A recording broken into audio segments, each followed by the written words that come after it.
Hey, what's going on, everybody? Welcome to Tone Talk with Mark Uzansky and Dave Friedman. It's episode 109. We've got an amazing guest tonight. Brian Ray is a guitarist, session man, musical director. He plays guitar with Paul McCartney. You guys may have heard of him. So, Brian, welcome to the show. Hey, man. Thanks so much for having me, Mark. Hi, Dave. Hi. Hey. Thank you. Thanks for joining. Really appreciate it. And Dave, how you doing? I'm doing just fine, although I'm a little ghost-like in this lighting tonight, but it's just going to be the way it is. That's right. I'm a little gray tonight, so look a little deathly. But our guest looks great. Yeah, his lighting is perfect. So I was just telling you guys out there, this is so nerdy. I had to get a ring light because I was tired of looking gray or ghost-like. So I went on Amazon and got a damn ring light. It's embarrassing, but hey, it's what we got to do to keep up with the Joneses. it works. You know, it's funny the little things that can excite you about things. You know, it's just like routinely at work. It would be like, man, you know what I need? I need these Dremel bit for a Dremel or something, right? And I'll just order some right now on Amazon or something. Then you go on Amazon and you see all these Dremel bit kits and all this stuff. And I'm like, ooh, click, click, click, click. Now I have enough Dremel bits to last for a lifetime. But, at least it only cost me like $30. I told you, it's so true, man. And there's a hardware store. I'm out in the desert right now out in Palm Springs, and there's an Ace Hardware. Mm-hmm. Used to be a True Value. There's an Ace Hardware store out here. And it is so damn complete. They have everything from like ice chest and garden furniture and floaties for your pool to a Dremel bit and everything in between, plus a key shop. And then they have it seems like they have 3 employees per customer. 3 employees per customer. And they Really? warm you when you come in and they want to help you. Yeah, what do you need? There's everything in there. Everything in there. I love going there. Oh, that's great. My experience, I walk into Home Depot, I can't find anybody. I'm looking around going, does anybody work here? Anybody? Right. Oh, and I have a little hardware store on the corner right next to my shop here that I've been going to for years. It is awesome. And generally, I don't need help because I know where everything is, but because literally I've been going there since 1988. Oh, they've been around for a long time. So I know where everything is. And but they're always like, oh, you need some help? Yeah, no, I'm good. Thanks. You probably know it better than your local market. I might know it better than them. Funny thing is that there's a local hardware store out in Santa Monica where I live. And man, they are some ornery people in there. I mean, it's just like, some of those hardware stores, but really like crusty dudes. Anyway, it's one of those. If you just go I like shop. that though. I like it. I like it if they're a little ornery bad. It's like going to a restaurant, right? When you go to that diner or something somewhere that is got really good food, but Jesus Christ, the waitress is like just as rude as could possibly be, throwing the food at the table. Yeah. But it's always that way, and you're okay with it. Come to expect it's part of the experience. It's part of the experience. It's part of the experience. Yeah. That's great. Yeah. So how long do you guys go back, Dave and Brian? Oh, geez. I'll let you chime in there, man. I don't know where that came in. What's that? I don't know where it started. I don't remember. Yeah. Do you? I'm going to have to rack my brain now to figure it out. Shit, God. It was before you even had a spot at Lawns, and that's it had to be in the 90s at some point. Yeah, sometime in the 90s. I'm just guessing somebody turned me on to you when I needed a new pedal board. I don't know what the hell it was, but it's a long time, and you've been a great friend and always hooked me up and helped me out. Yeah, so it goes back a long way. I just don't remember when exactly. There's not one thing in the back of my head that says, oh, yeah, I remember. Wait, I do remember those. I remember something at Leeds. So that goes back a long ways. That's mid 90s. Yeah, it's mid 90s. So, okay. You were playing. You were playing with Mylène Farmer and Johnny Hallyday. Yes. Right on. That's amazing. Well, I have that effect on people. They can't remember at all where or why they know me. It's just, it's a rare talent, and I guess I excel at that. But yeah, you have made for me every single pedal board and rack rig that I've ever used. That means 20 years with Paul, all those years in France with Abe on drums for Mylène Farmer and Johnny Hallyday. So it's a long time. You think about that. It's nearly 30 years of knowing you and working together. Yeah. I know. I go back with Rusty even further. I think Rusty dates back to like 1989 or 88 or something. Wow. Amazing. Now, he was my neighbor, Rusty from Paul McCartney's band, who plays guitar with me. For those of you who are just tuning in, Rusty Anderson. Anyway, he and I were neighbors in Silver Lake. And yeah, I remember the house.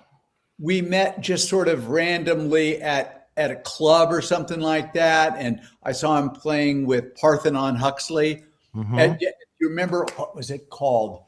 Oh, this club out in the valley on Ventura where the girls wore striped unitards. It started with an S. Anyway, it's slipping my mind. I remember seeing Rusty at a green Ibanez with the handle built into the body. Oh man. green speaker cabs, just green everything. I thought, God, this dude shreds. And introduced myself, and we became sort of like guitar buddies, and then we'd play on each other's demos and trade gear and borrow gear and stuff like that for years. Yeah. So who got into Paul McCartney first? Was it Rusty was there first. Rusty was called in by David Kahn, the producer, who produced a few great Paul McCartney records, including Driving Rain, Memory Almost Full, and a bunch of live stuff for us. Amazing producer engineer. Also did he did the Bangles stuff, some big singles for them, Walk Like an Egyptian and stuff like that, and a bunch of punk stuff. He did Sublime and stuff. He did some amazing stuff through the years. Anyway, so David Kahn got the job to produce Paul McCartney's Driving Rain album. This is 2000 or so. And I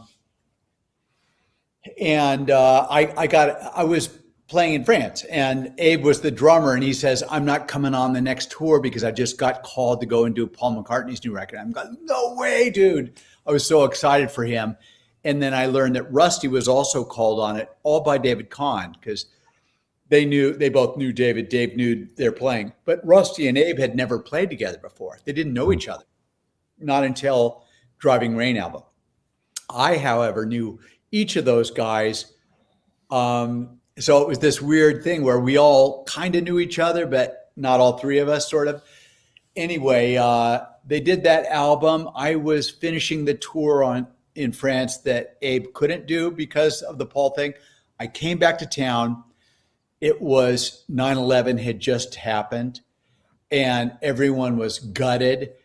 And right after that, I was offered a gig with Shakira to go out on, world tours ad infinitum. And, they asked me what I wanted.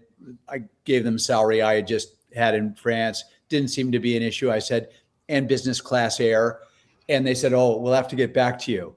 And I'm like, okay, you're flying to Buenos Aires. I'm probably not going to want to go if it's coach. Anyway, they get back to me and say, I know I sound like a brat right now, but anyway. No, I don't. No, I travel a lot, and I used to, at least before COVID, and I totally understand your reasoning. Yes. When you're, Saudi Arabia, she's half Arabian. So it would be like, that would be a lot, Anyway, I didn't hear back from them finally I make a call and they said, oh yeah, we found someone else. Business class air was a non-starter. Only the musical director got that. And I was like, oh, got it. And then my next thought was, you idiot. 9/11 just happened. Nobody's doing tours. You just turned down what could be years of work. And my next thought after beating myself up for a minute was like, but wait, Abe and Rusty just, finished with Paul. Who knows? Maybe he's going to do some live stuff sometime. Maybe I could get a chance with that. And Abe was at my birthday party a couple months later. And I said, so you guys going to go out or anything? And he goes, yeah, we're going to do one song at the pregame show for the Super Bowl. I remember that. And he said, well, I said, who's going to play guitar when he plays bass and switch to bass when he plays guitar or piano? And he goes, oh, we're looking for a guitar player who plays a bit of bass. And I went, I'd love a shot at that. And he goes, oh, that'd be cool. And he put my name forward to David Kahn, and that's how that happened. David Kahn called me and said, can you come down to my studio and meet with me? And that was that. And just like, and I didn't even know if I had a real shot at it, because he said, hey, they're considering a few different people. They're looking at a few different people. It's not my call, but I'll put your name forward. And then I get a call the next day. Can you be on this flight to go to New Orleans to play with Paul McCartney? I'm like, yeah. Yes. The answer is yes, I know that answer. Anyway, and that was 20 years ago. Yeah. Yeah. Wow. That's amazing. fantastic. Very smart of you to ask those questions about who's going to be playing what and to get there, to find out if there was going to be that's what you got to do. Yeah. It's like, as a side man or as a person trying to get gigs like that. I mean, it's like you to be a little forward and you have to be, got to fit in. You got to be cool. Yeah. It's a big Definitely. psychological mess. That's right. But, and honestly, it's not really my style to go, I'd like a shot at that or ask those questions. The old me would be like, well, Abe knows where to find me. He knows what to do. But I was like, dude, I would never have wanted anything more in my whole life. I'd love a shot at that. And that's kind of how I came off, It's just not any gig. It's Paul McCartney. Yeah. It's not big. It's like a life changer, Right. Exactly. So what was the whole process for, I'm blanking on the question. When you were trying out for them, like what was the process for that? Well, so that first call to go to New Orleans to play with him was just one song. So they sent me the one song. And, it was before the national anthem at the Super Bowl 2002. And so that was a no-brainer, not a difficult song, but a newer song of his called Freedom. And I honestly, you guys, I was like at the end of the football game. Now we're up in a skybox watching the rest of the game after doing the do. And I'm like looking around, there's Paul with his wife and there's some of the guys scattered around watching the game, exciting game.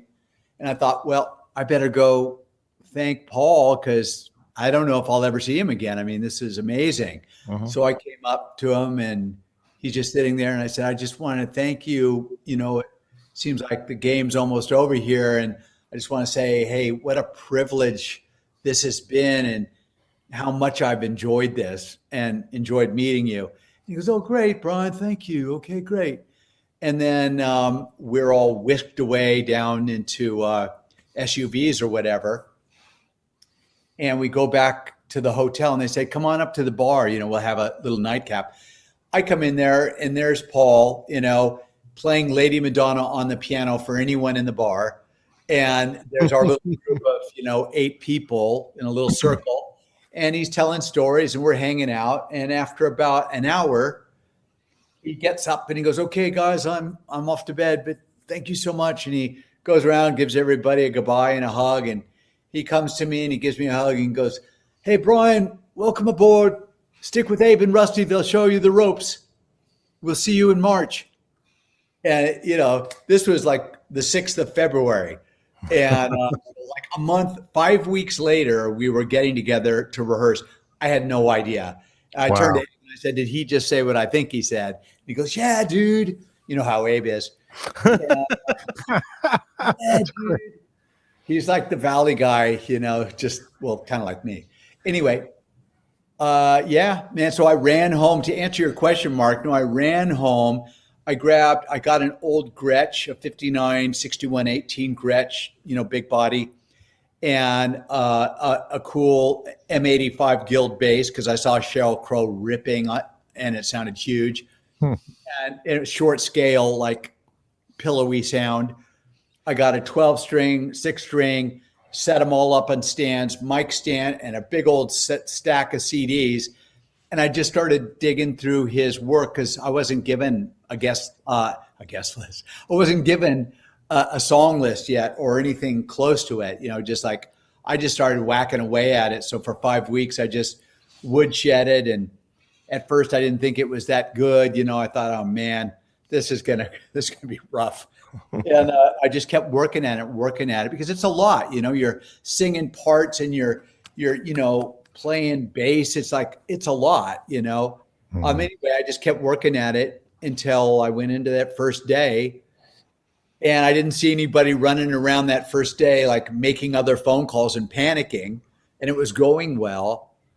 And at the end of the first day of rehearsal in Culver City, he comes up and goes, okay, guys, I'm going to leave now. Sounds great. See you tomorrow. And that was the first time I really got it that I'm going on tour with Paul McCartney because, and that was it. I had no idea for those 5 weeks, 6 weeks before that. That was the proof, and that was the only way it was going to get decided. Incredible story. That's so great. And he's so nice. He's such a man. I mean, he's just like, you probably heard people say this, but he's just walking, breathing music. He just, as you would imagine he is. He's always whistling a tune. He's always thinking of music. He's very fun, very funny, and very inspiring. And, I just feel really lucky to have landed with such a cool guy and such a great band, And you guys it is a great band. It really is. Yeah. It's amazing. I've seen you guys at least once, if not twice, and it's great. So you also have your own podcast going on right now too, right? On tour with Brian Ray. We did one season. We're not doing another one, but that was so fun. We had a great time. It was sort of like a great one season project. Mandy Wimmer and her brother Chris have a really cool podcast company called Black Barrel Media. And for all of those of you who like podcasts, they're very high quality, a lot of sort of Old West stuff and a lot of sort of true crime and, history of naughty Americans. I mean, just really great stuff. Yeah. Go check them out. Yeah. Yeah. It's great. Actually, for sure. Definitely. Yeah. I haven't listened to any, but I was looking it up and I'm like, oh yeah, Brian's got a podcast. That's very cool. We're on our what number show now? 109. 109. We've done. Yeah. It's 4 years, a little close to 5 years. It'll be, I think, April of 2022 will be 5 years. Wow. Yeah. Well, it's more than a podcast because you got the visuals going here. Yeah, exactly. Yeah. Whether we like them or not. Whether we like them. Exactly. And then I transfer it to podcasts. So it's on iTunes. If anybody wanted to listen and not look at our faces, they can do that too. Yeah. Yeah. I actually get a lot of people who are like, oh, I drive a truck or I do this for a living and I listen to you guys. I'm like, that's great. Yeah, that's awesome. They go down these deep rabbit holes of 4-hour shows and things. Yeah. Although we haven't done a 4-hour show in a long time. No. So do you end up editing it down to less than an hour for the podcast only version or what? No. Just leave it all up. Let her rip. Oh, fantastic. Yeah. Because the people that listen to the show, believe it or not, will sit through the 4 hours. Or maybe not at one time, but they'll sit through the whole thing eventually. Not everybody. Not everyone. But we do have a good group of viewers who are really into it. I mean, the 4-hour ones we did with John Suhr, Pete Thorne, that was like an epic one, almost 5 hours long. But usually, yeah. But those were in the early days. I think we've mellowed and gotten older. We're just like, okay, an hour and a half is good. what you always find is that if you have a guest that is talkative and is communicative, it all of a sudden you look, wow, it's been an hour and we haven't even asked anything yet. Yeah. That's exactly true. Yeah, that's it. I guess you want your interviewee to expound. There's nothing worse than being in your position and somebody gives you a one-word answer. It's just like, oh yeah, we've had that. Oh yeah, we've had that. We've had that too, where it's like looking at the watch, going, how are we going to make an hour? Where are we going to go from here? Yeah. During the podcast, we were recording 2-hour, sessions, and Mandy was cutting it down to, 48, 50 minutes because you have to have enough room for ads and end up at an hour, Yeah. I just don't have the time to do it if I did, but I do want to, maybe during the holidays, I have a plan to maybe go through some old episodes and cut some clips and, have like 10-minute or whatever, or just certain stories like your story about getting into Paul's band, or, and just have a short story like that and cut some clips. I may do that during the holidays. We've got a great question here from Alex Pritchard. Is Brian looking forward to the Get Back documentary? I know I am. Oh, big time. They, what did they say? There's like some crazy amount of hours of uncirculated, heretofore unseen footage. Like, what did they say? 56 hours of footage or something more. It's crazy. It's crazy. And then Peter Jackson, editing and directing the doc. Man, I mean, it's going to be epic. And I think that it's a good idea to tell that story in a more full way, because everybody thinks back of those sessions as being, the death knell for the band that was breaking up in front of your very eyes. But, the clips I've seen, they're having a blast. They're joking around like they ever did. They're just very real and very human, and I think that this documentary will present a more full picture. Yeah, and it definitely seems to be in a more positive light than, I saw the original Get Back movie, which I guess was 2 hours and something long back. It's out of print, but I think I have a DVD somewhere of it. Really grainy footage, but for the most part, it showed a lot of the arguing and the breaking up of a band, so to speak, right? And like you said, this new footage not only is the new footage amazing looking, the clarity, it looks like it could have been recorded yesterday. But they seem, like you said, they seem to be getting along and really enjoying themselves. Yeah, I really look forward to it. It's going to be cool. I'm not one of those guys that is really a Beatle-phile in terms of knowing all the history and all the dates and which guitar they used exactly when. But I am a guy who was on the floor. I'm old enough to have been the guy on the floor in front of the TV set the night that they arrived to our TV sets, the Ed Sullivan show in '64. So it's way in my DNA. I'm just not one of those guys who reads all of the books. And right, you studied everything, yeah. I'm not one of those guys. Gotcha. Look forward to it. We've got a question from Brian Reed. Brian, you have an amazing career that speaks for itself. Guitar stuff aside, One Heartbeat is so good. Really memorable song for me. Did you get to work with Smokey at all on that song? Yeah. Hey, thanks a lot for that question. So can I tell the story? That song is like the Oh, great yeah. story that I think is helpful for anybody to hear this kind of thing. So I got a call from a couple of good friends of mine with whom I used to play in a band that had a deal on Warner Brothers Records, a band called Kraken. And the bass player and drummer, that's Rick Chudikoff and Peter Bonetta, had started a new career as producers. Now we're in the early 80s. And I did a bunch of sort of records with them in rhythm and blues, pop, some yacht rock kind of vibes, Robbie Dupree, Matthew Wilder, stuff like that. And I was just always in touch with them. They're some of my favorite people in the world. And I owe a lot of my sort of, record producing, arranging minds to them because they were just really great at it and it's so fun to be around.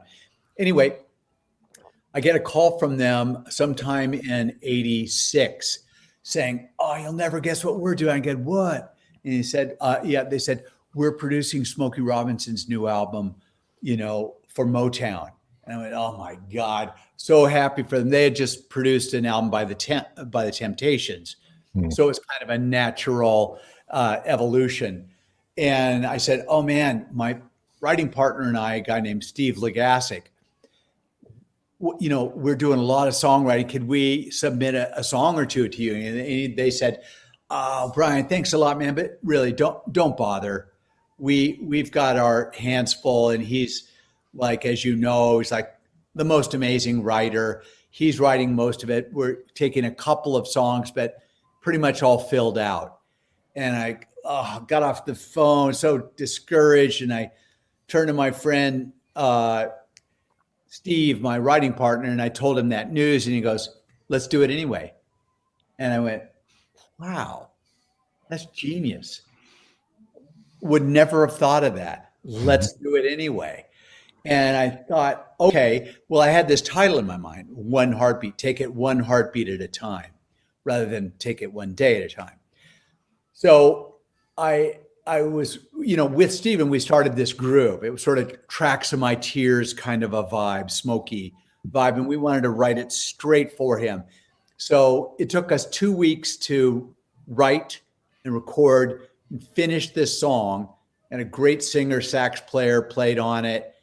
And it's now finished. And Steve and I were going to go visit his parents up at a lake. And I said, "I'm going to hand write on the cassette." Cassettes were what was going on. Hand write on the label, like One Heartbeat, all underlined and real nice penmanship by Brian Ray and Steve Legasic. Handed it off, then kept going in the car up to Lake Isabella. Well, that was a Friday. We get back on a Sunday night, check our voicemail tape machines. And, because this is 1986. And there's a message from Peter and Rick saying, "Hey, Brian, we played your demo for Smokey. He loves it. We're cutting it Thursday at Conway. Bring all your stuff. We want to do it exactly like the demo." And I was like, holy shit. Wow. Smokey Robinson.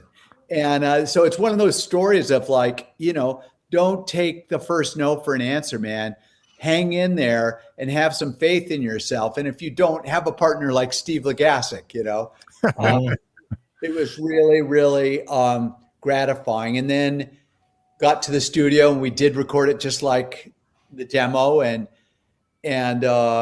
we did it all in one day. And Smokey, I wasn't there when Smokey worked on it, but I visited the studio later. And then he became a real good friend of mine. And so many years later, I did a version of that song for my singles deal on Wicked Cool Records. And I just thought, hey, what the heck? I'll call him and ask. The worst thing he could do is say no. Called and asked if he, maybe want to offer some vocals or whatever. And he goes, "Sure, man, I'd do anything for you." And he came down to Village and sang with me. So I was like one of those lessons that I carried forward 30 years and just sort of, the worst thing can happen is no. Are you willing to hear no? Because If you can get through that, then you might have a shot at hearing yes. You know what I mean? Mm-hmm. So it's one of those cool things. And then it was chosen as an album title, and then it was chosen as the second single from that album. So it did really well too. So it's one of those giant honors. It did really well. Yeah. That's a great song. That's a great story too. I mean, amazing perseverance, just, to say, all right, we're going to do it anyway. That's great. Yeah. That's crazy. Chris Puckett. I don't think he has a question, but I think he wants to just give us a story here. Saw Paul live last weekend play with the Foo Fighters in Cleveland. First time with Paul was in 1989. Cleveland Stadium, 125,000 people. Went with my mom. I was 16. She saw them in the 60s. She passed away this year. Oh, sorry to hear that. Yeah, well, that would have been great so I guess you went to the Rock and Roll Hall of Fame. I saw a clip online of Paul playing Get Back with the Foo Fighters. Yeah. It sounded great. I saw that too. Hey, well, Chris, thanks for piping in there, and so sorry about your mom. Interesting thing is, all these years with Paul, you hear a lot of stories like that, like guys who are my age or older having witnessed the Beatles with their families, and then doing it again many years later. And then, their kids are now coming to the show. It's like you hear these stories over and over again. It's really heartening kind of thing, like the power of music, the power of great music, and the power of the Beatles, and Paul McCartney solo and Wings. Mm-hmm. Yeah. Oh, that's cool. Totally. BV, our moderator, says, Mark, the new Paul McCartney book, the lyrics, I think he meant 56 to present, is really interesting. Oh, I haven't seen that. When did that come out? Yeah, that's just come out. Maybe even today. I mean, it's just like, I think he just did a book signing today. So it may be today. And yeah, it looks really amazing. And there's a lot of great photos in there. And, he's one of those guys that really thinks through his, releases and re-releases and things like that. He just does a really good job of it. And if you're going to throw down for somebody's book, make it Paul's, not doing an ad for him, but because he really cares. And he has poured over, believe me, every single page in there has every single word, and every image has gone through a lot of thought process, all with him involved. So it's not like some publisher threw something together and he signed it. It's really him. Yeah. And know that. And so it's kind of special. I'll have to grab it. That's great. I also loved what came out when he was working with Rick Rubin on that. I guess it was 6 kind of miniseries. Yeah. Which was great, going through the Beatles songs, those stories and everything. That was just fantastic. Yeah. Amazing. Yeah. And nice looking too, in that black and white kind of Yeah. really cool. Yeah. Very, very much so. Really good. So what's like your favorite piece of gear right now? What do you like? Anything new that you're Brian's got a lot of gear. I know he does. Well, maybe not as much as I used to, Dave, but I got rid of some. What I do is I'm always shuffling the deck. I mean, I get all these really cool things that I feel like I can't live without. And then something else comes up that I feel like I can't live without. And it's always vintage stuff. Yeah. It's what it is for me. So then I get that other thing I can't live without, and sometimes shuffle the deck and let go of the other thing. So 3 have to go for this one. Sometimes the way it is, you're selling 3 to get 1, whatever. So maybe that collection's getting smaller, but it's really fun, and I just enjoy it. I really enjoy guitar nerdery, if that's a word. If Are it's you not more? a word, it's a word now. Nerdery. It's a word, guitar nerdery. Oh yeah, I agree with it. Are you more of a guitar guy or an amp guy? I am a both guy, all of that stuff. What I've never really gotten into is a ton of pedals. I have, a couple of drawers full of pedals and some great pedal boards, all of which Dave built for me. But I'm not one of those guys that's up on all the new, impulse response, this or that. I'm not like Pete Thorne, my good friend, is like, wow, he's like the king of all of that stuff. And so I've always been more of like my first rigs when I was a kid with Etta James was my 57 Gold Top, which already looked a little beat up in 1973, plugged straight into a blonde Bassman piggyback, and that tone was so complete for me. And then I went into maybe like one overdrive pedal and a CE2 or something like that into a super reverb that I played for another 10 years with her. So I've always come from a pretty straight ahead. Your right hand does all the work on the volume knob and tone knob and the tone switch. And you look at any footage of guys from back then, their right hand is nearly as active as the hand is that's on the fretboard. Yeah. And it's just a different approach. Now, of course, I need all those colors, all the pedals to get the sounds I'm looking for. So I still do. But my main thing is vintage guitars. I have a couple of sick ones right over here. Let's see. Come on. You sure? Okay. Yeah, we're positive. You can look at my kitchen lights while I get it. Okay. No problem.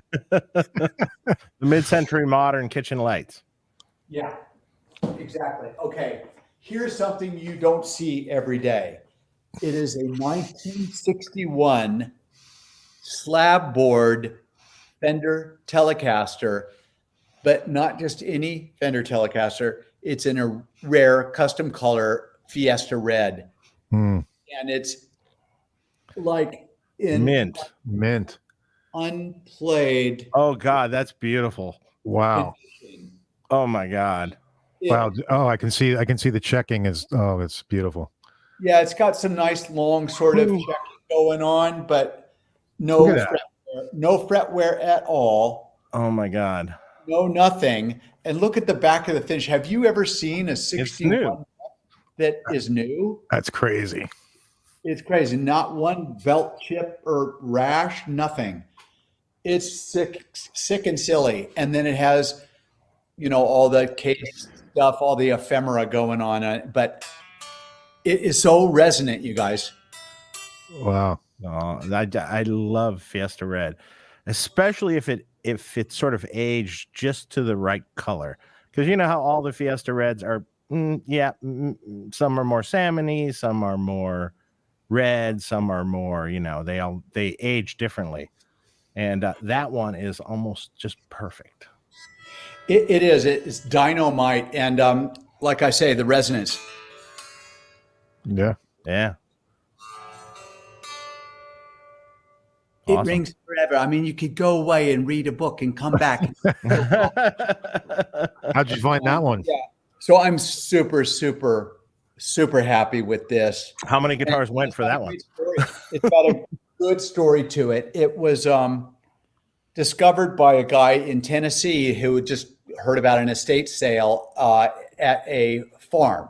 So he goes up to the barn, and the woman is set up in front of the open barn doors, set up her little table, and all this stuff is outside the barn that they're selling. And the guy's a guitar guy, and he looks through the barn doors and he sees an old Fender case, and it happens to be tweed. So it's a little strange. It definitely looks like the case the guitar came in, because all the indents in the plush have only been on this guitar, and it had the ashtray on it its whole life. Okay, so this is the granddaughter of the farmer who bought this thing new. And he points to this case and said, "What's in there?" And she goes, "Oh, that's my grandpa's old guitar, and that's not for sale." And he goes, "Well, do you mind if I see it anyway? Just take a look at it." And she goes, "Okay." So he talked her into bringing it out, opens the case. First of all, he looked at a tweed case, went, "Something good's going to come of this." Opens it, sees what it is, and said, "Ma'am, this is a very valuable instrument. I mean, it could be worth, strong 5 figures." And she goes, "Oh my God, really?" This guitar was what, $180 new at the most. maybe less. Anyway, so he talks her into at least getting it appraised and figuring out what it's worth. She said, "Oh, I just wanted to hang that. I was going to take it out and hang it in the house on the wall as artwork. Like probably hammer right through the headstock." Anyway, I'm just making that part up. Anyway, so the woman takes the guitar to Carter Vintage, who did an appraisal on it and then gave an appraised value on it, but then offered sort of a lot below that, way below that, like you would, because you Of course. see the value of it, but you yourself aren't going to spend all that. It's just what the retail value would be. Yeah. So that process led to her listening to my friends that were from Guitar Center, Nashville, and his sort of overlord at Hollywood Vintage at Guitar Center, Nick Conte. And so they decided to do whatever it was going to take to warm that relationship up and get that guitar. And then they did. And Nick posted a picture on Instagram before they had possession of it, of the photo with its original round, flat wound strings, 2 of them broken, still on the guitar, factory.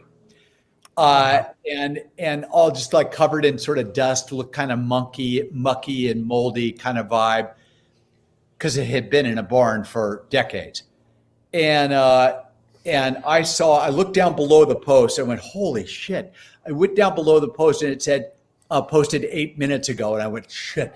Texted Nick Conte immediately, got into his DMs, went, I'm your man. No questions asked. I fucking love this guitar.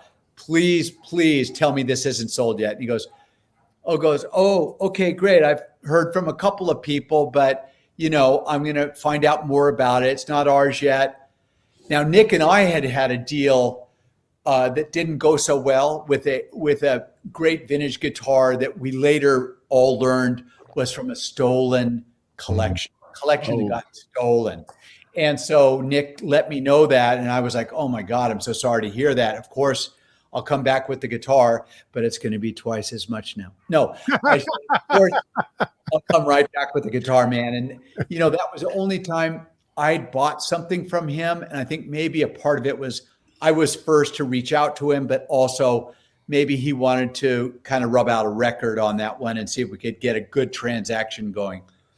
Anyway, long story short, it was more than I wanted to spend, but then, go find another one. It's just, they're not out there. Yeah. And so I'm just really happy with that one, but I am selling 2 guitars to make up for it, Yeah. Well, sometimes that's what you got to do, but that's a beautiful guitar. What was the other one you got?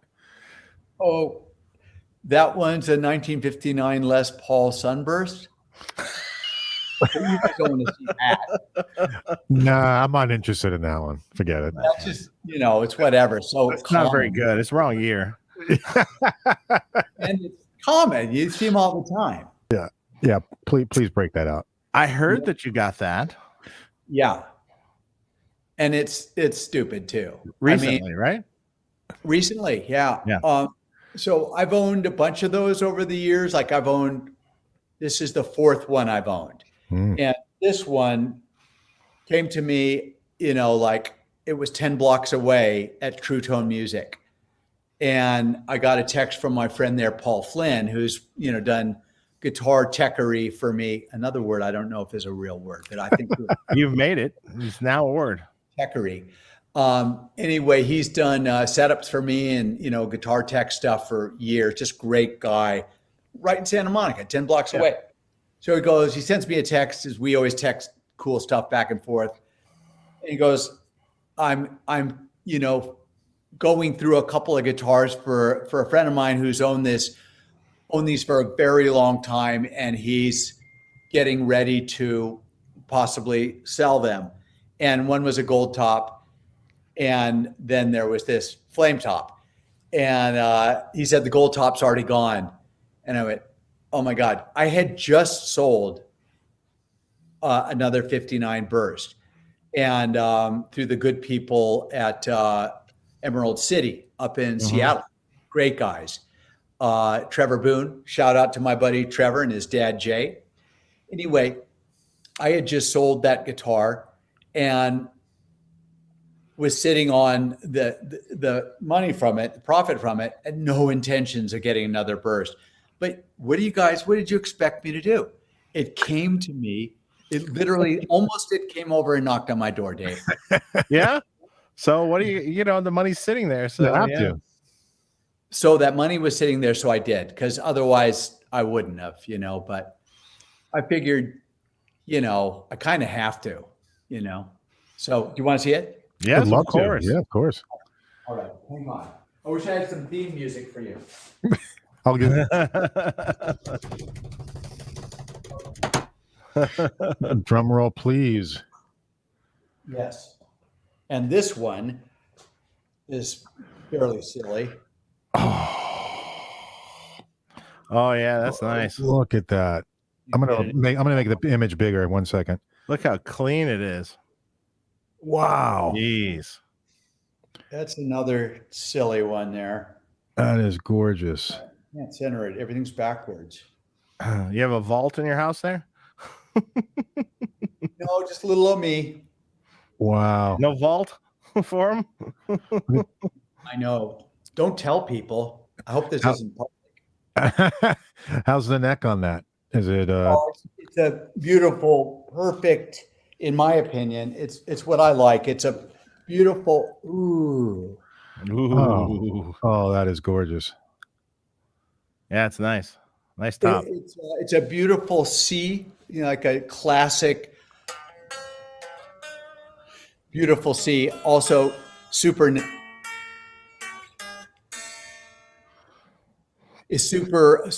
resonant guitar also. Really, really beautiful. I'm very, very, very fond of this. How's it compared to the other ones that you used to have? This one is my favorite by far. And that's just not because of the appearance, but because of the resonance and the feel of it. Original frets, some divots in the Brazilian rosewood, like it was played a lot. I guess maybe someone had long fingernails, but some people would take off the frets and sort of playing that down. But it's got the original nice big 59 frets and feels fine to me. My guitars end up with divots anyway, so why should I change it? That's amazing. So this kind of ties into Guitar Rock's question, which is, what is Brian Ray's favorite prized possession, gear-wise, of course? Guitars, pedals, amp. Would this burst be your favorite? Funny enough, no. Fortunately, I still own my original first vintage guitar, which was that 57 gold top with humbuckings. So that's like far and away my number one. If I only had one electric guitar, it would definitely be that guitar. Yeah, It's really dear to me and amazing, and it looks like Keith Richards' face, and it's amazing. It's just totally weather checked. Yeah. I mean, it's not like belt rash in the back. There's just very little finish left at all in the back. There's like a big gouge out. It looked like somebody put like chewing gum in the gouge. It's so great. It's the opposite of something like this, but right. It's a workhorse. Dear and dear. I played every single show I ever played with Etta James was on that guitar over the 20 years or 15 years I played with her. Can you tell the story of how you hooked up with Etta James? Because that's amazing. I mean, I read the story that you played, I think, your first gig with her at 15 or something like that at the Troubadour, or no, I forget where it was. Well, I was actually, my first gig was at the Troubadour, but that was with my half sister Jean. Oh, okay. And about 3 or 4 years later, I was, now I'm 18 and played with a guy named Bobby Boris Pickett doing the mash, the Monster Mash. It was a graveyard smash. And it was basically my high school band and my half-sister Jean and two other women singing backgrounds, Bobby Boris Pickett, and we all wore ghoul makeup, like Rising from the Dead makeup that we all did ourselves. And we were asked to, we had done some like Six Flags over Texas, whatever. It was seasonal. And I got the call that we're doing a benefit show to raise some money for some guy. And I didn't know what it was about. It was a daytime thing. And got there, it was in a backyard of this wild, crazy sort of old ranch house with a great big front porch, great big front yard, big backyard, and a guest house in the back. It had like a hearse parked in the front, big old gasoline steel signs on each side of it, like those big American Gas or whatever it is, big eagles on each side of the porch, all this crazy neon and shit. I went, this is insane looking. Okay. So this is really exciting. I'm a kid. We go in there and, you know, there's Jonathan Richman and the Modern Lovers. There's Dr. Demento and some of the Oingo Boingo guys there. We're all on a few different stages raising money for this guy who owns the house. And his name is Phil Kaufman. Some of you may have heard the story. Well, Phil Kaufman was best friends and road manager for the Flying Burrito Brothers, best friends with Graham Parsons. And I won't go far into that story, but you can look it up. Phil Kaufman, Graham Parsons, Joshua Tree, and I'll let you do the looking. But anyway, so I meet this ornery, funny, hilarious American cowboy, modern day cowboy. And he kind of takes to me. He just lost his best friend, Graham Parsons. Well, we're playing to raise money for the fine that he got from this caper involving Graham Parsons. I'll leave it to you to go look it up. So the picture is getting clearer. Anyway, so Phil Kaufman kind of takes me in and he says, hey, Brian, I'm also road managing for Etta James, who's just coming out of heroin treatment. And she's got a rehearsal tomorrow up in the Hollywood Hills, and the guitar player can't make it. Why don't you bring your gold top and come with me? And I did. And that's what led to that, you know, long association with her. That's amazing. That was awesome. Yeah. I mean, you were young. I mean, like 18 years old, right? 19 18 years? when I met her and 19 when we did our first gigs. Crazy. That's so cool. Started you down the long path of rock and roll. It did, yeah. I mean, it was one of those things where, like, I was a greenhorn. I was self-taught. I didn't know what I was doing. But it was something about being around people who had been much farther along, like Etta and all the guys that were in that band, that made me feel like I could belong, or, you know, like they didn't toss me out. And so, you know, I just sort of like, I don't know. I just sort of, you know, luckily kind of fit in. That's great. And it's a different style of music, you know, so you really, did you feel like it was stretching your chops or stretching your knowledge of music by doing that type of music? Well, I mean, she was doing like rock and blues and R&B. She wasn't doing her jazz-ish standards yet, not for another couple of years. And maybe a year in, we started working on medleys of her own old standards that a lot of people know her by, like Sunday Kind of Love and At Last and Trust in Me. We added those in later, but when we got together, it was just like she wanted to play, you know, like Foghat's version of Just Want to Make Love to You. You know what I mean? She was like into rocking. That's what she wanted to do. That fit with me very well because I was a blues rock kid. And so anyway, I was young and hungry and wasn't going to stand her up at a gig, you know? So she just like took me in and she basically showed me the ropes. Amazing. How many years did you play with her? Well, it was 15 years as her MD and guitar player, and also coming and going a lot. And then we parted ways, and then we were back in each other's lives doing this and that, you know, like I'd play on records of hers and she'd sang on a record of mine, stuff like that, you know. So we stayed in each other's lives for another 20 after that. So from 1974 till she passed in 2012, you know. Wow. And what about your work with Peter Frampton? Well, Peter and I go back just for a couple of writing dates, and those songs didn't really ever make a record, but it was with my partner that I told you about a minute ago, who did the Smokey Robinson record with me, Steve Lugasic, and back in the day. But Peter and I are friends all the time on chiming in on Instagram and Twitter and stuff like that. Good dude. What a great dude. What a great guitar player. Peter's awesome. Oh, yeah. Legendary. Yeah, I'm so glad he got his guitar back. I know. Wild, isn't it? What a story, right? What a story. Yeah. What a story. So lucky.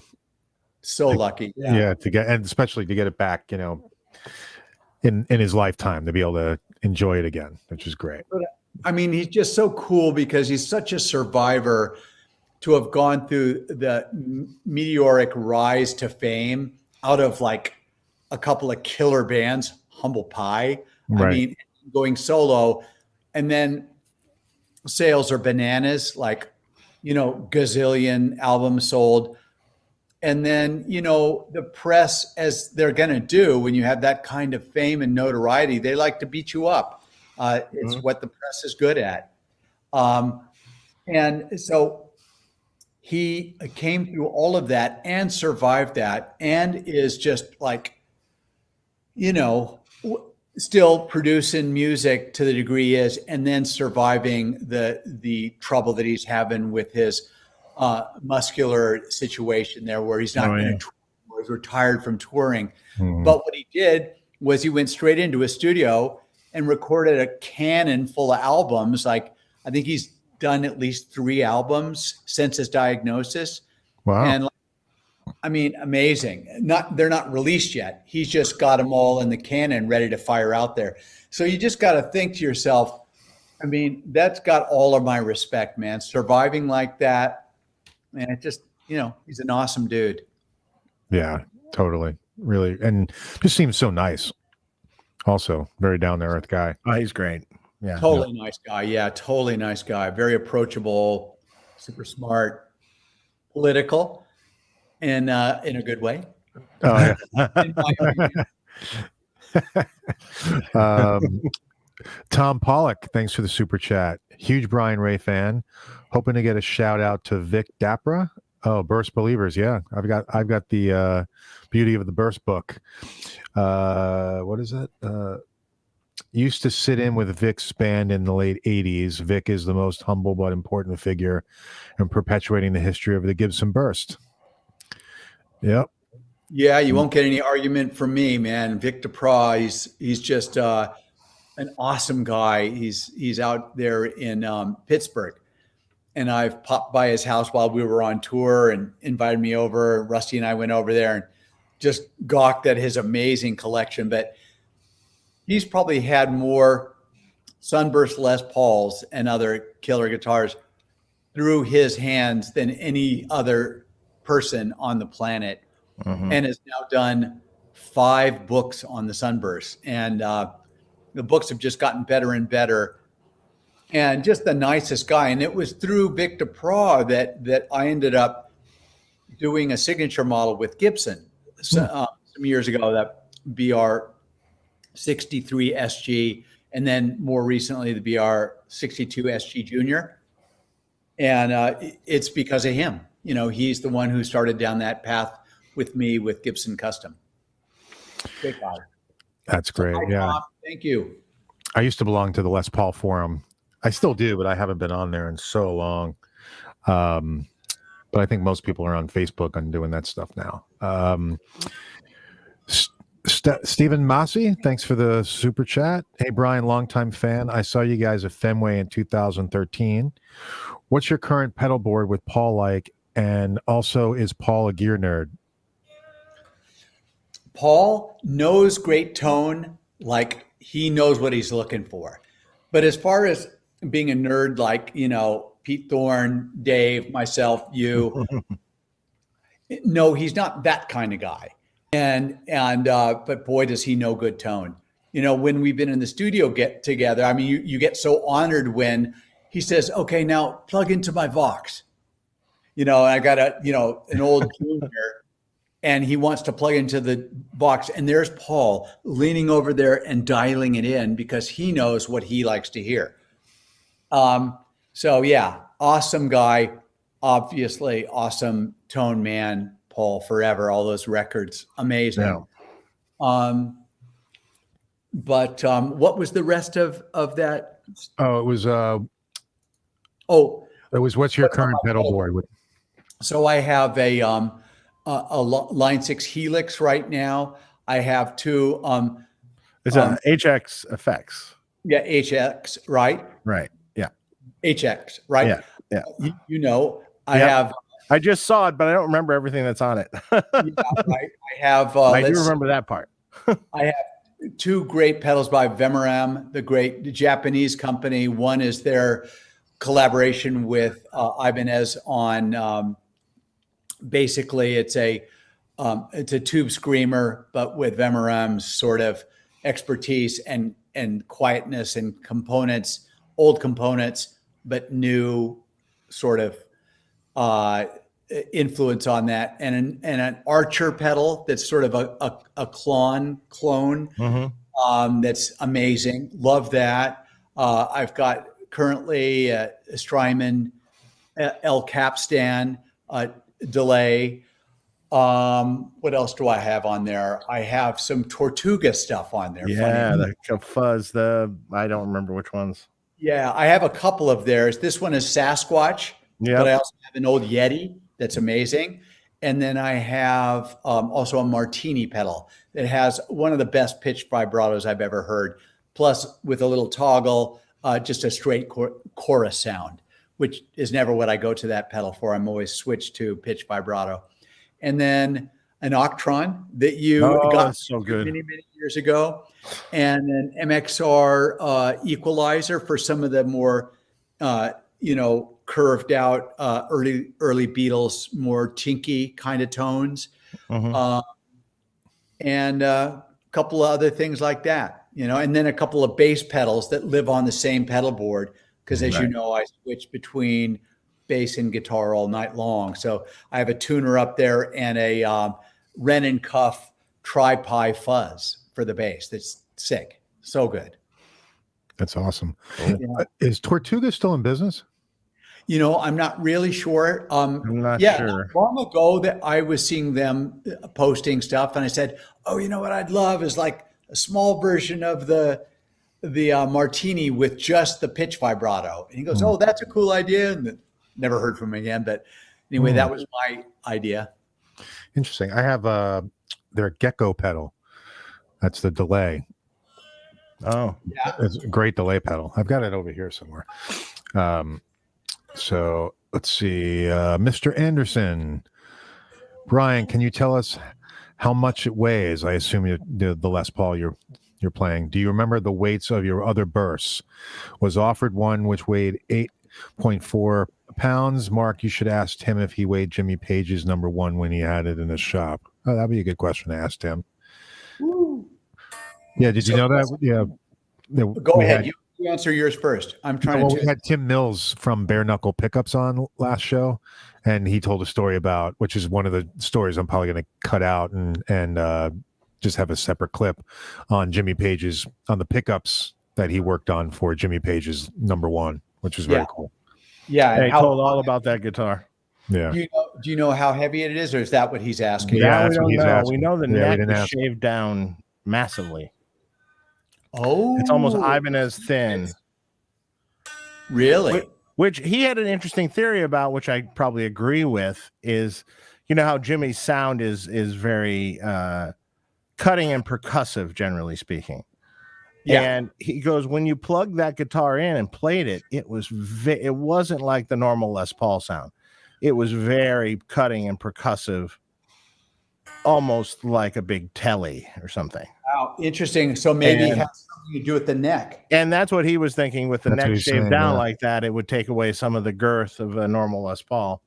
Yeah, some of the darkness of the more substantial mahogany and stuff like that. Well, so I do know the weight. This one is 8.5, which is on the lighter side for Les Paul. and I've had some that are substantially heavier. And I've had one that was 8.2, crazy loud. That's beautiful. And that was a great sounding Les Paul too. Sometimes they can go too light and not sound right though. It's like there's a weight to I don't know. I don't always believe the lightest guitar is the best sounding guitar. I agree. And same with basses, man. Sometimes the heavier one can be really great. It just your back might not like it, but back might. Yeah. Guys, can you talk amongst yourselves for a second? I'll be right back. Can you? Sure. Yeah, no problem. Not a problem. This is probably a good time to remind people to check out Sweetwater in the link that we provide below in the description of the video. If you click that link and purchase anything from there from Sweetwater, we get a little kickback, a little commission, which helps the channel and pay for our podcasts and stuff like that. And then also, please press subscribe and click the bell. All 226 of you who are watching right now, please, because we want to reach 20,000 soon, which would be cool. And yeah, 20,000 subscribers. We really appreciate all you guys watching the show. Putting up with our shenanigans here. Our long ass shows sometimes. By the way, we've been trying to keep it down a little bit less these days, not quite have it be 4 hours anymore. So it's tough. It's tough. It just depends on the guest. Yeah. And on a Friday night, it's so hard for me to do that late anymore. I'm just getting old. One of these days, we're gonna watch Mark just like pass out on his desk. He's gonna keel over, and I'll have to end the show. You guys wake me up when it's over. Well, that's a nice thought. Oh, that's funny. I know John DeShane says he likes the long ones. You're talking about the show, though. He's talking about the show, I hope. Oh, man. I'm just kidding, John. I just wanted to What's Shanks that? on here? No. Okay. We need to get John Shanks on here, though. Yeah, no, we're going to get him on, too. You're going to get him. He'll talk about gear forever. We won't even have to say anything. That's true. All we need to do is just ask him what's on his pedal board. That'll take forever. That's alone. Right. Exactly. It's always sort of interesting when you do these shows and then you have a guest that's extremely talkative to the point of we never say anything. Almost. It's like, but okay. We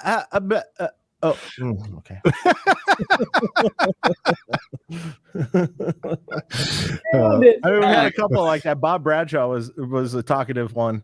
Yeah, surprisingly, right? He was like just going. Oh my God. It was great. No, it was great. Good. Makes your work easier. I just learned that Brian played on the Monster Mash. When you mentioned that earlier, you really played on the Monster Mash? No. Hey, Tony Tex. Good to see you. No, I didn't play on the record. I wish. I mean, I was 7 years old then. So okay. I think the record was 1962. I'm just guessing. Basically, it's a twist. So whenever the twist craze was, 61, 62, that's when that came out. No, I played with Bobby Boris Pickett doing the Monster Mash live. I see. Okay. Yeah, I wish I played on it, but no, I didn't. Here's a super chat. It's a good time to tell Dave that he's the man. It's always a good time. I don't know about that, but Dave is the man. Okay. Right now, I'm a ghost with this lighting, but let's see. Modern Vintage. Dave, how long is the current and usual turnaround to build a rig with NAMM pushed to June? Are you releasing any new gear then or in January? Well, we're not doing NAMM in June. There is not. Well, I mean, there's some future things coming for new gear, but we were like, we didn't feel like we were so behind in the stuff we have already. It's just like, why pile on some more new stuff on top of it? So it just doesn't make any sense. So we're just until the next release comes out, which is going to be still a little while. But it's going to be a cool one. Now that's what people want to hear. You have some. It's going to be a cool one, and then there's going to be a vintage line of amps that we're going to do too. So, that'll be very cool. Also, those they won't be too long from now. Nice. So what are the amps that you're playing, Brian, for the most part now? I've been using 2 divided by 13 BTR 23s. It's a 23 watt head with KT66 tubes. And it's kind of vaguely reminiscent of earliest Plexis that had KT66s. And in this configuration, it has a nice, very usable gain and master section as well. Great sounding amp. And the way we're playing right now, or most recently when we were playing, is way down low. So I've got 2 amps through sort of an old school stereo pedal board. Some effects are stereo, some aren't. But old school stereo out of a pedal board into 2 amps. So sometimes I'll have a delay that's just going like that across the amps, which get sort of spread out in a stereo because we're being mixed live in stereo as well. It's always a fun effect when you can hear it echoing in the room that you hear your delay going across. But those are great heads, and 2 Marshall 212 cabinets with the speakers diagonal. They're kind of like vertical 212s. Yeah. Yeah, diagonal 212s. Yeah. 2 of those guys, and then Ashdown 900 bass rig. A newer one with tubes in it. Really nice. Wow, great. Yeah. Are there plans to tour? No current plans out there, and I think it's one of those sort of wait and see what's going to happen next kind of thing. I think Paul wisely wanted to just let other people go first and see how they do. And we see a lot of tours where people are having to come home and leave the tour. Dates are getting canceled. Now it's getting better. So we'll see what he wants to do, Yeah. All up to him. Yeah. I mean, for the most part, there have been big bands that have been able to keep the tours going. And then some smaller bands have had to cancel, but Guns N' Roses was able to keep going throughout the whole tour. And yeah. I know ZZ Top's going. I'm actually going to see them on Sunday. Yeah, well, it's kind of like the bands, at least in the COVID time, shall we say, they keep going, but they don't stop the whole tour if someone gets sick. It's right. Those people are everyone's tested, and then those people go home or get quarantined in a hotel. But the tour goes on. Right. And so, because this is horrible for a tour. I mean, you can't cancel dates like that. This is so costly to do something like that. And this is and some bands, I mean, really large bands can do this pretty well. Yeah. But like, say a mid-level band that does pretty well touring, but a mid-level band, it could be make or break whether they make any money at all on the entire tour. I know. So true. If they miss 3 shows, that could be all their profit for the entire tour. Exactly. Right. Margins are tight. And, musicians are working often very close to the bone, Yeah. And I feel for a man. I feel for anybody who's had to cancel a bunch of dates. I mean, my friend Scott, Scott Schreiner, has been out with Weezer on the Hella Mega Tour with Green Day, Weezer, Fall Out Boy, and another band. Yeah. Maybe the other band changed. And one of the guys in Fall Out Boy got a positive test and had it split from the tour for, like you say, 2 weeks. Now, the package tour went on without Fall Out Boy. They plugged in another band. But and then they came back and finished it out. But what a drag. Yeah. And of course, the whole, from what I understand, just the whole COVID protocol, keeping everybody, on tour, trying to keep everybody safe, not around, no people interacting with all the crew and everything. It just becomes a nightmare from what I understand, just to make it run smoothly. Well, it's almost impossible. I mean, you're touring and you have your crew and you have everyone else that's on these tours. I mean, they're going out at night. Yeah, They might go to the bar, or they go out, and you almost have no control over what they do. I mean, you could try to control it, but that on a really large tour, I think it's almost impossible. Hard to control. So I think in the end, Paul was wise to just, hang back. Yeah, I agree. Yeah, it goes, and remains to be seen what he wants to do in the future. But suffice it to say, if he says let's go, I'm ready to go. That's great. Yeah, I mean, just everyone with their vaccines or not, but not. We won't get into that.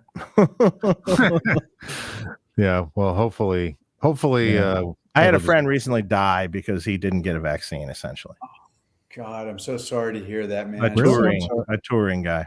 Really, I'm sorry to hear that, Dave. Yeah, tragic, man. I'm so sorry to hear that. Yeah, and it's a third rail subject for a lot of people, and it's sad that it needs to be a third rail subject.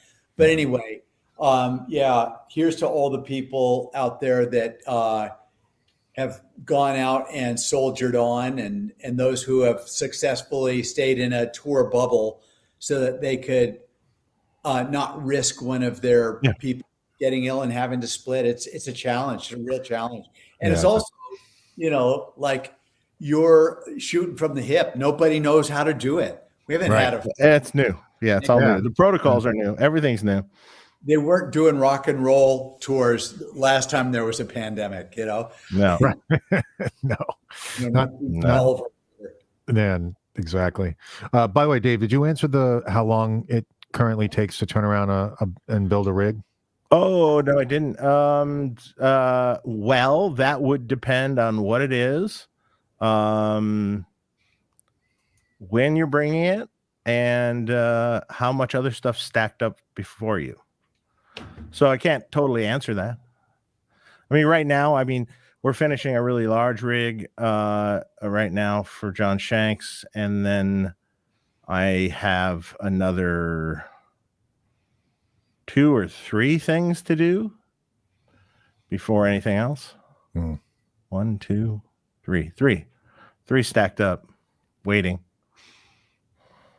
But is it generally like weeks for someone to work for you to? Well, work? Like how long does it take from if we say we're going to start on it to when it's done? Within a couple weeks. But when do we start on it is the question. Right, to get in the queue. Yeah, to get in the queue. You surely can contact me and let me know, and we'll see what you got. Cool. I would also imagine that it matters. Like, do you have every single element, and do you know what you want? Because this all matters. Sure, of course. This all matters. Yes, exactly. That's always my question. Okay, well, what do you got? What do you got? What do you want to use? Do you have an idea of how you'd like to use it? Do you need an idea on how you should use it? What do what is the thing? Yeah, that's a good thing about working with you, Dave, is it's sort of like every project you treat with the same kind of sensitivity and enthusiasm. It's like you really want to know what they're looking to do. Yeah. You're not telling them, well, this is how you do it. This is correct. And that's really cool. That's I learned a long time ago that with people and rigs, it's an artistic choice of how you use things. Who's to say you can't put your delay in front of your fuzz? Does it make a sound? Yes, it makes a sound. Do you like that sound? Yes, I like that sound. Mm-hmm. Is it the piece of the song you wrote, you used it that way? Who's to say that's wrong? It's not wrong. There's no wrong. Right. It's music. There's no wrong. There's no wrong. It's whatever you like is what right, and we just have to consolidate it in a package that you can use, you know, Right. or that will work for you. And I just learned a long time ago. I've seen people before that I see what they bring in and like, oh my God, oh no, you know, and then I hear them play through it and you're like, oh, that sounds really good, you know, with them playing it, with this person. Yeah. And I'm like, it could be the weirdest thing. It could be like an old Korg A3 shoved in front of a, you know, this solid state Fender amp that they made in 1983.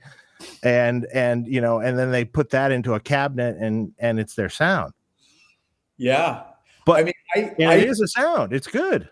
I even did that with you on a pedal board 20 years ago, where I brought in, you'll probably remember this, an MXR digital delay, one of those blue face things. Yeah. Wait, was it the delay? It was the delay, wasn't it? Yes. And in the rig. Yeah, in that rack. In that rack, and the modulation on that thing sounded so huge and wide. And there was something about those are good. There, the way it drove, it's just like it was a sound. Yeah, those are good. Those old MXR ones are great. Noisy, but great. Noisy, very noisy. But super cool. And so I just learned a long time ago that you know, there is no one way. If you go to a rig builder and he says, "Oh, you got to do it this way," run. Yeah, because that's you don't have to do it that way. Right, and it might not end up being the sound you're looking for. Yeah. Now, the sound he's looking for. There could be guidelines, right? Well, I mean, it depends on what they're asking. You know, if the person is asking me, hey, what do you suggest of this order of these 5 pedals? You know, right. I might have a suggestion. But if he comes in and says, hey, you know, the bass player for Rage Against the Machine, I did a pedal board for him years ago. And he had his, the wah was last, his delay was first. And then there was a fuzz in between and something else, you know, and I'm like, this doesn't quite seem right, but okay.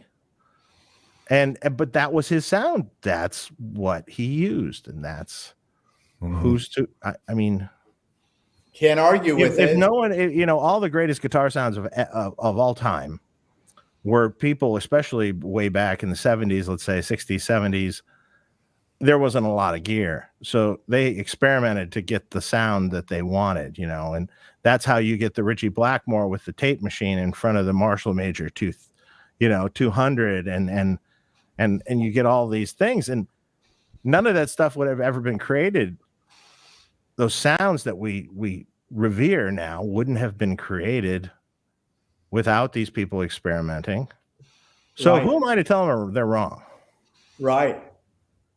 Yeah, and that's cool because that is the spirit of rock and roll too. It's like, you know, why should there be rules there when the very music that a lot of us are shooting for is supposed to be without rules and without exactly. Guardrails. I remember one time I met this guy. He had just done a record for, I don't remember what label it was now. There was a band called 1,000 Mona Lisas. A guy named Armando Prado. Sorry, Armando. Prada, I think. Anyway. And he came in with a rig. They didn't have enough money to really have me redo the whole thing. But it's like, could you help me out? I'm having these noises and these things, and can you at least Band-Aid it so it doesn't make the noises? Yeah. And it was the weirdest stuff. It was, for me, it was like it was an old Mesa Boogie Triaxis preamp, right? One of those old ART MIDI EQs that existed back in the early 90s. Boogie power amp. Then he had a drawer with like 3 pedals, but the 3 pedals went to a Silverface Twin with a master volume and JBLs in it. Oh, so they ran it in parallel. So the pedals went to this Twin, and then the Mesa Boogie went through that EQ into the power amp into another cabinet. Woo. Okay. So now you're looking at it going, oh my God. Silverface Twin master volume with JBLs. Boy. Yeah. I swear to God, you turned it on both together, and it was the greatest. Like the band was more of a punk rock band. It was the greatest, big, huge punk rock sound you've ever heard. And I'm like looking at it going, okay, I get it. I get it. It was a great sound. It was a great. Well, see, to be teachable still and open-minded still after you've built 1,000 Mona Lisas and their rigs, that's pretty cool. That's awesome. Yeah. So, you can't, anything can work. Yep. But the biggest lesson I think people need to learn these days, and you brought it up earlier, Brian, was your volume knob on your guitar and your pickup selection. I almost think I want to lock them in a room with just a single channel amp and go, here's your guitar. You got these, however many pickups, whatever guitar you gave them. You got this, and you got the switch, and you got the volume and tones. That's all you got. Make it work. What are you going to do? Right. Yeah, what are you going to do? And, just like single channel amp. Okay. Well, you know what? There's 10 channels in your volume knob. Right. You want clean? There's literally, you want clean, roll it way down. You want a little gritty, roll it up a little bit. You want it more gritty, a little bit more. Yeah. It's all right there, man. Especially with the right amps. With the right amps, it's still the way to go. Yeah. And then, you have, like if you had a guitar, let's say it's a Strat or something, and it had a humbucker in the bridge, you have 1,000 sounds there. You got all the single coils, you got the in-betweens, you got a humbucker, you got volume knobs, you got everything. You got everything. Yeah. But I think it's the most valuable lesson, especially in today's age. Yeah. Because now we have guitar players growing up playing in front of their computer. And it's not a really good representation of, if you're going to go then play live, it's not really a good representation of what you're going to, Yeah. Yeah. Having an amp loud and plugged in and playing with other people is completely different than playing in your room. Yeah. It's a different thing. No doubt. Absolutely. We got a question from Alex Pritchard. Speaking of releasing things, does Brian have any new music projects in the works? Oh, yeah. Thanks, Alex. Yeah, always do. I'm always writing and recording new music. And I mentioned a little while ago that I have a singles deal, and that's on Wicked Cool Records, which is little Steven Van Zant's record label out of New York City. So I put out a single about every 6 months or so, and they're vinyl. So 2 songs every 6 months, 4 songs a year, something like that. Oh, that's cool. Cool. Again, in 2022. I'm looking forward to it. That's a cool little deal that you have where you continually. It's perfect for me because when I am super busy with Paul, that's a bite-sized amount of creative work that I could commit to. And Right. Right while I'm on the road. And then when I see that leg of the tour ending, I just call ahead and book some studio time, book my friends, get a night's sleep, and go bang it out in the studio and get ready to go back out on the road a week or 2 later, and that's sitting there ready to be finished and then mixed, and it's really fun because it also gives me something of my own to look forward to as well. Right. Just a more complete sort of musical life, you know what I mean? So yeah, I'll have 2 more singles in 2022 and do that probably some more after that. That's awesome. Oh, by the way, I wanted to ask you before, speaking of your collection of vintage gear, what are your thoughts on when you tour? Do you bring that stuff out with you when you're touring? I think I've seen you playing some of your vintage gear, but I wanted to ask. Yeah, some of the stuff I do bring with me. Other things like I'm using for my SGs, I now have a 62 ebony block SG that I'm playing that I love. SG Standard 62 with a nice big neck and ebony block bridge. And I brought my 57 Gold Top out for about 2 or 3 years, maybe more, maybe 4 years. And one night I saw it sitting at the stage in the dark at the Grammys when there's like 5 bands coming on and off stages. And I freaked out. And that was the last night that thing was with me. But live with Paul was on that Grammy show, which is, gosh, we played that song Golden Slumbers in the end. And we had Bruce Springsteen, Joe Walsh, and Dave Grohl joining Paul, Rusty, and myself. So we had 6 guitar players at that end of the song duel. And that's the last time I played my old Gold Top with Paul. I don't blame you. My 59 Gretsch comes with me. My 63 P bass Fiesta Red also. That thing's beat up, and that thing is so fun. Also a 59 P bass, 63 a Gibson Dove acoustic. It's great. And I'll always bring out sort of a TV Junior or a Polaris White Junior SG to play slide on. So there's a couple of vintage and a couple of new ones, a couple of signature models and that stuff. Great. Cool. Thank you. Modern Vintage, thanks for the super chat. Hey guys, fellow vintage collector here. Brian, is it me or have the best, most resonant and acoustically loud vintage Les Pauls you played been 8 to 9 pounds? Yeah, absolutely. But Dave and I were just discussing that earlier. There's exceptions to that rule. I mean, preferably, 8.2 to 8.8 is a good range for an old Les Paul, I'd say. But I've played heavier ones, and I had a broadcaster that was the most resonant thing you've ever played, and that thing was 9.5 pounds or 10 pounds. It was crazy. Wow. I mean, just to be nice to my neck and my back and my shoulders, I try to stay on the lighter side, but sometimes you just got to take what you have, Yeah, if it speaks to you. If it speaks to you, if it works for you. Yeah. Let's see. Oh, this question. Dave, any plans for a Friedmanized tweed? It could happen down the road. Maybe. I won't say no. Okay. Brian, do you like any new gear? Being in the golden age of gear, or are you primarily vintage only? I mean, I know you play divided by 13 amps, so that's new stuff.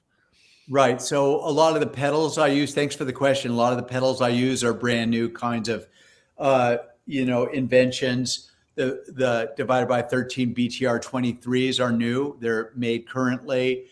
Half of my guitars are new. Like I'm bringing 2 Gibson Custom Shop signature models out with me, and a great Rick Nielsen flame top Les Paul from the Custom Shop too. That thing's great, really killer.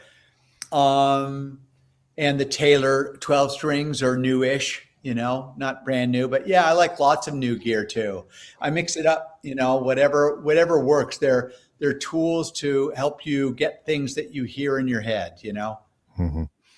By the way, did you want to give a shout out to your friend, the shirt you're wearing? Oh yeah, Chris. Oh my God, DJ Lava Lamp. Yeah. This is a really great little company, R2R Electric. This guy makes killer pedals. And it is maybe his most well-known one is he does his own new version of a Rangemaster treble boost. And then he also does some great sort of super fuzzes and stuff like that, but he uses all really old components that he goes and he digs around and finds these things and makes great pedals. Chris. Very cool. Awesome. You guys check him out. Another super chat from Purposeful Porpoise. Brian, out of the bursts that you've played, do the pickups sound more asymmetrical, lots of harmonics high end, or symmetrical, darker, thicker mids? Thanks. I would say this new one is a wild beast with very hot original PAFs in it. A double white in the neck position, funny enough, and a zebra in the bridge position. and they're very loud pickups. They're very hot for PAFs, and they sound really complex and wonderful. But obviously, that depends a lot about how you use it, how you play it, the approach with your hands, and what kind of amp you're using is how dark or complex or stringy it's going to be, But we were talking about that a lot, and using the volume pedal as your many stages of gain, going straight into an amp is a really fun exercise. Yep, totally agree. Absolutely. BV mentioned to me that we had a super chat early on that I missed. So it was from Dylan Farrell. Dave, is there any way to get more headroom out of my twin sister? Love it in the studio, but I struggle on stage with humbuckers. Modded to 100 watts? ? I can't fit any more in that amp, so I can't mod it to 100 watts. So that's not going to happen. I mean, it is a gritty amp. It's not really designed to be a high headroom clean amp. I mean,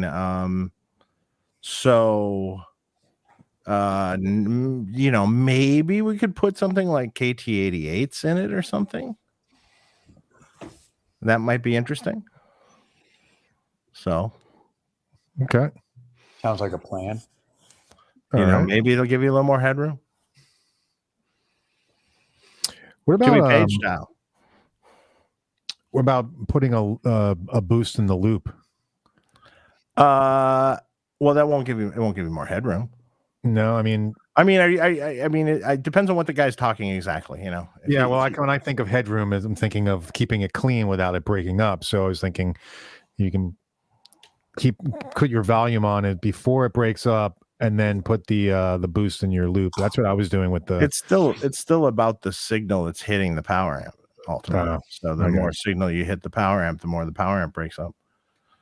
I mean, I wouldn't think that amp's breaking it. I mean, the power amp doesn't break up on that amp till it's 8 or 7 or 8 on the master. So I would think that's pretty damn loud. I would think so also. Yeah. Try turning the master on 10 and turning the gain down and using the lower gain setting. That's the way to do it. Preach, brother. Preach. We're getting a tour of Brian's house, apparently. Yeah. I have a dinner I've got to go to in a minute, you guys. So no problem. No problem. Some party favors. Yeah. Here's the kitchen anyway. Whee! Is this the house that has the pool is shaped as a Les Paul? Yes. Oh, I love that. I love that. That is so cool. Otherwise, did you buy the house? It's a Les Paul? It's a Les Paul. Did you buy the house with that, or did you have it made? No, the house actually did have a pool in it, but it was like once we cleared all the old brush and stuff like that, we found that that pool kind of wasn't very cool. The pool wasn't cool. So I said, okay, so let's redo it. What would it cost to do a custom pool? And they gave me a price. And then I'm thinking about it and go, okay, cool. And then I said, what would it cost to do a custom pool, like something wild? And they gave me another price, and it was a lot more. And I just said, screw it. If I'm going to do a new pool, why not do something wacky? So that's what I did. That's awesome. It is amazing. That's awesome. You guys got to come out sometime, man. Absolutely. I'd love to. Yeah, that would be amazing. So I think we've hit all the questions for you, Brian. There's one question left for Dave, but I know you have to run. So I want to thank you very much for your time, for staying on with us and telling us all your great stories about your career and gear you used. And is there anything else you want to promote or tell people about? Oh, just a shout out to all my bandmates with Paul and all my friends, large and small.